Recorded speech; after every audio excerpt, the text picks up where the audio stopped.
Pretty Odd, like any other postmodernism work, uses figurative language just like modernism works did. For example, it uses symbolism in songs like Do You Know What I'm Seeing?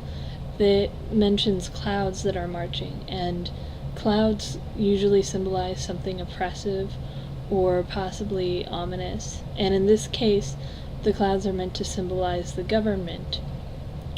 And then it also uses birds to symbolize people who are too afraid to stand up to the government and who would rather just sing along with the government and be oppressed, basically, and assimilate, which is another big fear of postmodernism. The Northern Downpour, the song, uses simile and metaphor to stress important details in lines like through playful lips made of yarn, that fragile Capricorn unraveled words like moths upon old scarves. Playful lips made of yarn is a metaphor because it doesn't use like or as, and it's comparing the lips of this person to yarn. And like moths upon old scarves is a simile because it uses like or as to compare unraveling the words like moths eating up scarves. It really helps bring the image together and get what the writer is trying to say by giving a visual. When the Day Met the Night also uses imagery, which was really big in modernism and in postmodernism, to emphasize the mood. It has a line, all was golden in the sky. When people think of golden, they think of good things, and they use that line to stress that it's very happy. And the line, under the green umbrella trees in the middle of summer. Green makes you think of life. Trees also make you think of life.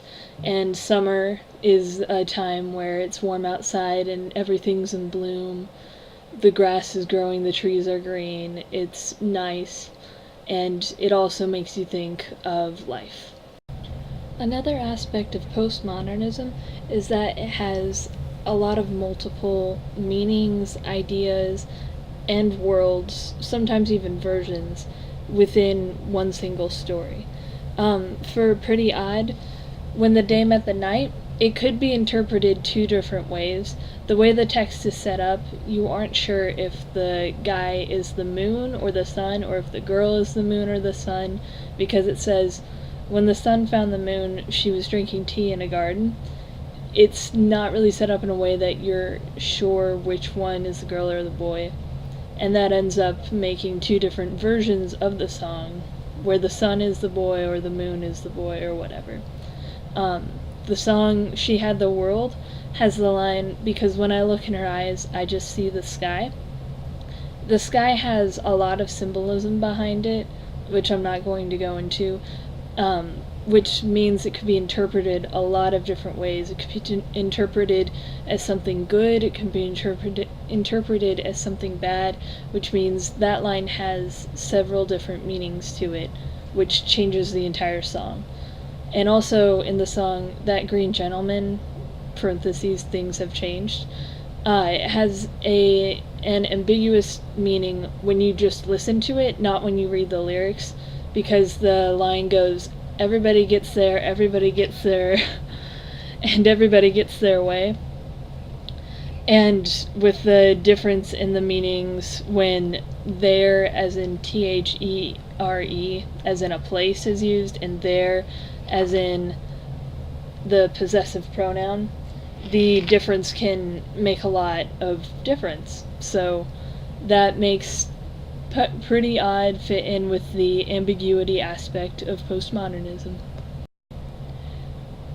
This next aspect of postmodernism isn't really featured much in Pretty Odd, but it is the fact that there are multiple worlds in a story, whether they're fantastical, alternate universes, or whatever it is. But it's not really mentioned much in Pretty Odd, though there is one thing that could count. When the Day Met the Night is a song about the sun falling in love with the moon, and they meet and get together. This obviously doesn't take place in real life, unless it's a symbol for something else. So there is an entire different world talked about in the song. There's also the song 9 in the Afternoon that kind of mentions this a little bit, because it keeps saying the phrase, because it's 9 in the afternoon, which could be taken as a symbol or metaphor for something else, but taken literally, it would have to be an alternate dimension, because there's no such thing as 9 in the afternoon in real life. Whenever it gets to be 9 and it's afternoon, it's nighttime. So that's how multiple worlds fit in with Pretty Odd. Pretty Odd, like a lot of postmodernist works, has a non-traditional form that goes with it. For Pretty Odd, it's the fact that the lyrics of the songs, which count as poetry, don't really have a meter or rhyme scheme that's very even or traditional at all. It more goes with the flow of the music and where the harmony is and things like that, rather than, oh, we have to have an ABAB rhyme scheme or something like that. Also, postmodernism tends to comment upon itself. Pretty Odd does this right off the bat. The very first song, We're So Starving, the speaker sings, "Oh, how we've been so long, we're so sorry we've been gone, we were busy writing songs for you." And this is quite obviously breaking the fourth wall of the song by acknowledging the audience and the fact that the singer is part of a band, pretty much tearing down the fourth wall. Also, postmodernism looked to traditional storytelling. In Pretty Odd, we see this in When the Day Met the Night, because it's very fairy tale-esque. It's like a romance story, and it's a happy ending because the sun and the moon fall in love. And it's just told like a fairy tale, which makes it traditional storytelling, at least for Europeans. Postmodernism also uses subjects, images, and themes from the past and invigorates them with new things, such as rock music, old rock, Baroque pop. A few of the songs, just to mention in passing, have musical qualities that do this. I Have Friends in Holy Spaces uses a vaudeville style, which came around in the turn of the century, the 1900s. Folkin' Around sounds like a Western cowboy campfire song, and then She Had the World uses a harpsichord, which would have been used in classical music. That's just on a side note, though. Another aspect of postmodernism that popped up a lot was the idea of fear. There were a lot of different types of fears that people had. There was fear of the government that was pretty common. And Pretty Odd, fear of the government is seen in the song Do You Know What I'm Seeing, which featured clouds that could be symbolizing government, that were oppressing people and being very threatening. Obviously, very fearful of the government. There was also fear of assimilation. That's seen in the song Pas de Cheval, in which the speaker urges the audience to basically go against the norm and figure out what going against the norm means.